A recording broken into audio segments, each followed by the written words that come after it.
Hello everyone, and welcome back to Nothing Fancy Literacy. Today, we are learning about titles. Quick question, do we write The Wizard of Oz like this, or should it have capital letters? Let's find out why. Titles are the names of books, movies, poems, songs, and other works. Titles use capital letters in a special way. We use capital letters for the first word in the title, the last word in the title, and all important words in between. Important words are usually nouns, verbs, adjectives, and adverbs. Small words like and, of, the, or in usually stay lowercase unless they are the first word in the title. Using capital letters correctly helps titles look clear, neat, and professional. Let's look at some examples together. The Lion King. The word the has a capital letter because it is the first word in the title. Lion and King have capital letters because they are important words. Harry Potter and the Chamber of Secrets.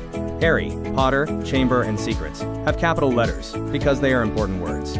The word and stays lowercase because it is a small joining word. The Wizard of Oz. The work is capitalized because it is the first word.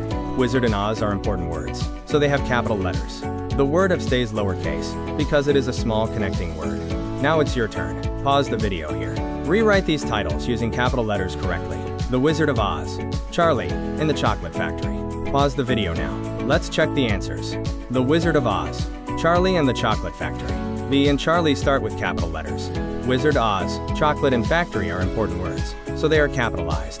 The word and stays lowercase because it is a small joining word. Let's recap. Titles use capital letters for the first word, the last word, and all important words in between.